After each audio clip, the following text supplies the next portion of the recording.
6:46, dice a modo de advertencia Paloma Valencia Felipe, que es senadora de la oposición, que mañana, sí, esto lo escribió ayer, hoy, o sea, hoy jueves, intervienen con Fandi, que es la caja de compensación. Esta es del Valle del Cauca, Ricardo, ¿no? Sí, señor, es la caja de compensación familiar del Valle del Cauca, precisamente. Que hoy sería la traducción de Confandi. Sería Confandi, y que mañana sería el turno de Sura.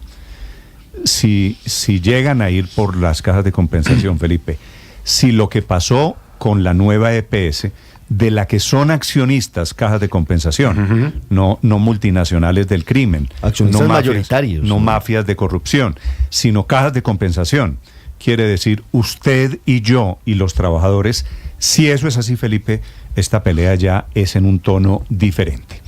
La doctora Carmen Dávila es la presidenta del gremio de las EPS del régimen subsidiado. Doctora Dávila, buenos días. Buenos días, Néstor. Buenos días para todos en la mesa y a todos los oyentes. ¿Usted tiene alguna información de que hoy vienen nuevas intervenciones de EPS? Realmente no, pero sí desde ayer hay rumores de que la superintendencia ha adoptado otro tipo de decisiones. No sé qué tipo de EPS, ni conozco ninguna decisión concreta al respecto. Sí, doctora Dávila, y estos, desafortunadamente, los rumores han resultado ciertos. Los rumores suelen ser a veces mentiras, a veces anticipos de verdades. Lo que usted escucha en el sector de la salud es que ¿cuáles son las EPS que están en problemas? Pues, Néstor, es que desde el año 2022 y mucho más durante la vigencia 2023, se viene dando un desequilibrio estructural entre los gastos, y así lo dice el acto administrativo, por ejemplo, de Sanitas, que tiene una alta siniestralidad y que como consecuencia de eso no cumple los estándares de habilitación financiera que se evalúan. Entonces, el sistema viene sufriendo de eso. Hay una alta siniestralidad. Ese per cápita que reconoce el Estado por cada persona, a cada EPS, viene siendo insuficiente. Esto genera en el estado de resultados pérdidas. Esas pérdidas afectan el patrimonio, afectan la liquidez, y por lo tanto las EPS, algunas no han cumplido la totalidad de los indicadores, de las condiciones financieras. Algunos cumplen unas, otras no, pero todos están en la misma situación, todas las EPS prácticamente. Entonces, lo que uno ve es que puede ser una situación sistémica, y lo que llama la atención aquí es que pues la solución la tiene el gobierno, quien define la unidad de pago por capitación es el Ministerio de Salud, ni siquiera es el Gobierno Nacional, ni es por ley, es el Ministerio de Salud. No hemos venido planteando inquietudes Pero, doctora Carmen, metodológicas, etcétera. Lo que usted me está diciendo es, si van a intervenir por problemas técnicos, todas tienen problemas de carácter técnico de caja, básicamente. Todas tienen problemas financieros, unas más que otras, pero en general todo el sistema está sufriendo de un problema de iliquidez, un problema de afectación de sus patrimonios, y digamos lo que uno pues le llama la atención es el ciclo, ¿no? O sea, ahí la solución está en manos del ministerio. El ministerio no ha escuchado plenamente la argumentación de las EPS y de los gremios, y después nos encontramos como en el día de ayer con esas intervenciones.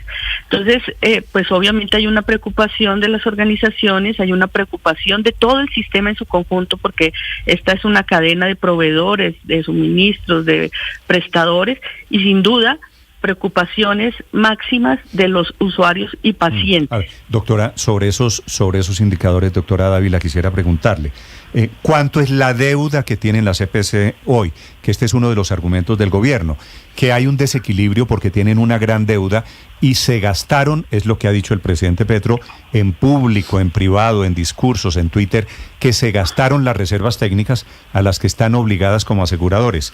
¿Eso es cierto, que tienen una alta deuda y que no tienen reservas? si hay un endeudamiento, hay pasivos importantes. Hay que aclararle al público que las reservas técnicas son pasivos posibles que se registran en el balance general o en el estado de situación financiera en el pasivo, y que ese pasivo tiene que estar amparado en unos disponibles en el activo.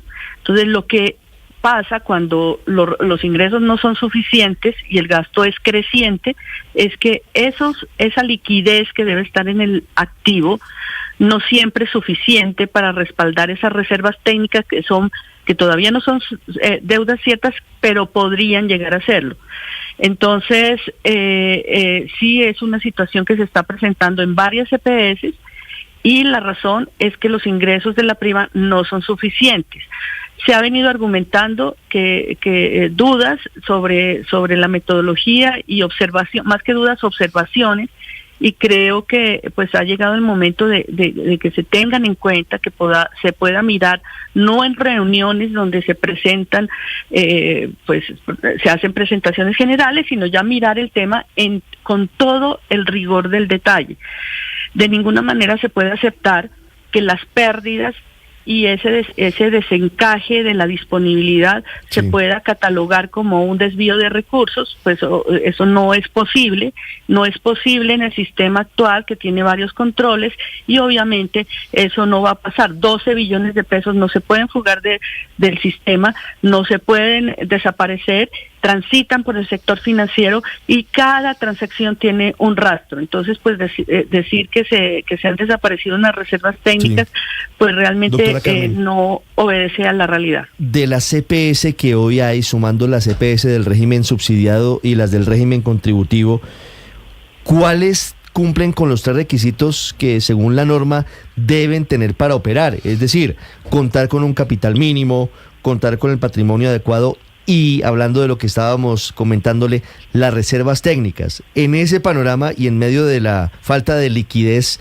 ¿cuántas EPS estarían cumpliendo esos 3 requisitos? Pues no cumple más de 4 EPS en este momento. Todas las demás están sufriendo problemas de liquidez y afectaciones al patrimonio que determinan el incumplimiento de esos 4 indicadores financieros que evalúa la Superintendencia de Salud. Entonces, pues es una situación sistémica, hay una solución para eso, es decir, no se necesita para resolver esta situación una reforma, y obviamente la intervención, cualquier tipo de intervención es para garantizar los derechos de las personas, pero no para, pues plantear una reforma, ¿no? Sí, en este escenario... Una reforma, perdón, sí. Creo que es Ricardo, sí, no para plantear una reforma, de hecho, no es para eso, es una intervención. No una reforma vía intervención o vía resoluciones o decretos, dice usted.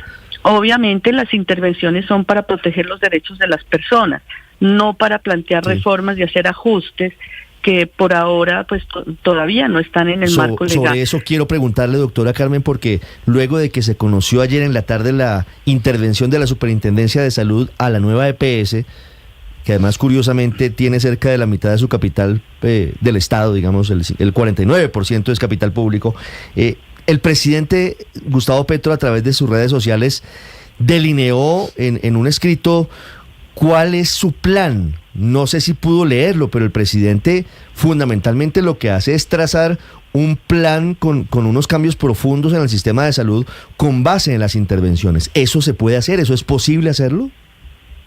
Pues yo pensaría que no es posible, porque las intervenciones pues obviamente tienen que tener unas motivaciones y cada empresa tiene su situación particular, pero más allá de eso y de lo que pudo haber dicho el señor presidente, yo creo que lo que sucedió ayer en el Congreso y lo que está sucediendo en este momento, que tiene convulsionado al sector y particularmente en zozobra a los pacientes, lo que invita es este momento tan difícil es a un verdadero consenso, donde participen en una construcción probablemente de una ley que pueda tramitarse de manera expedita, confluyan los intereses, lo que quiere el gobierno cambiar la preocupación que tienen los usuarios y obviamente que involucre a todos los agentes del sector que le han aportado por 30 años al sector. Entonces yo creo que el camino es ese. Hoy hay no hay optimismo en el sector, pero creo que todos estamos llamados a seguir buscando caminos de consenso y a poder, sacar este tema adelante sin afectar a las organizaciones, a las instituciones, a los prestadores, proveedores y a los usuarios. Yo creo que ese es el llamado para todos. Sí, doctora Dávila, si el argumento del gobierno es que son insostenibles y que para eso se hace necesaria la intervención, ese paso, es decir, la intervención, ¿las hace sostenibles a esas EPS? Claro que no, porque los ingresos son los mismos, la siniestralidad, es decir, el gasto, las frecuencias de uso, los precios del mercado son los mismos. Y más bien perdemos una experticia de las personas que han venido conduciendo estas organizaciones, que son gente que se ha preparado por muchos años para poder ser gerentes de estas instituciones, y a menos que el gobierno inyecte recursos, esta vez sí a las intervenidas, que no sé por qué vía lo pudiera hacer, pues obviamente yo tengo muchas dudas de que una intervención pueda mejorar esas condiciones y que la situación en corto plazo se vaya a normalizar. Podemos ver la experiencia de todas las intervenciones, no solamente en este gobierno, sino en todos los gobiernos, y realmente pues lo que ha pasado es que todas las condiciones, la atención, las quejas se han deteriorado y finalmente terminan en procesos de liquidación. Yo creo que eso no es lo que el país merece, no es lo que se necesita en un momento tan difícil para el país. Doctora Dávila, y por eso el llamado nuestro a un verdadero consenso que involucre a todos los actores. Se lo voy a preguntar al revés. Si el gobierno decide aplicar el criterio, el rasero de las reservas técnicas, de las deudas, de las quejas y reclamos de las PQR, ¿hay alguna EPS que se salve en Colombia? Pues yo creo que no son más de 4 o 5 que son pequeñas y que no tendrían la capacidad de absorber a los afiliados que estarían en juego. ¿Qué son esas 4? ¿Me quiere dar los nombres?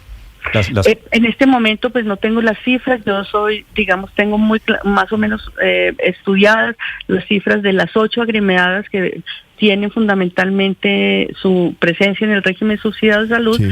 Pero esto tiene que verse de manera Carmen, sistémica con todas las... Según el informe de la Contraloría, que es el que está utilizando el gobierno para intervenir las EPS, serían Salud Total, Sura, Confachocó, Capresoca y EPM Salud. Esas son las 4 que se salvarían. Sí, en ese listado hay 5, es posible que alguna esté allí en el limbo, pero no sé si sean las mismas que tiene la doctora Carmen. Sí, no son las mismas porque pues ojeé la última evaluación con corte a noviembre de la superintendencia, sí. Y pues no son las mismas. Entonces aquí no va a haber grandes EPS que estén en una situación financiera sin problemas ninguna, porque todas padecen del mismo problema, un desequilibrio estructural entre los ingresos y los gastos y un problema gravísimo de flujo de recursos por el tema del no pago de los presupuestos máximos.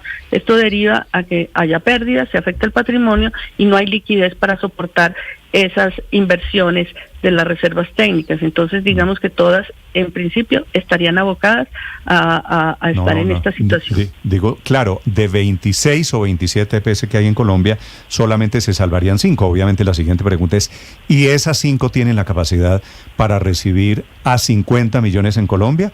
Y la respuesta... Claramente no. Y la respuesta, claro, es eso le iba a decir yo, la respuesta, claro, por supuesto, es no. Y el gobierno sigue en el plan de intervención. Es la doctora Carmen Dávila, es la presidenta de Gestar Salud, la asociación de las EPS del régimen subsidiado. Doctora Carmen, una última pregunta. Con lo que ha ocurrido en estas últimas horas, la intervención de la nueva EPS, que si bien tenía una composición mixta, hoy la Junta Directiva ya está controlada por el gobierno y tiene un interventor, y con la intervención de Sanitas... y sumando las que ya están intervenidas, sumando son más o menos 26 millones de pacientes, ¿podríamos concluir que el Estado hoy es mayoritariamente el que maneja el sistema de salud en Colombia? Es decir, que el sistema hoy está mayoritariamente estatizado. Sí está gestionado por el Estado y yo considero que lo que usted dice es así, mayoritariamente está en manos del Estado.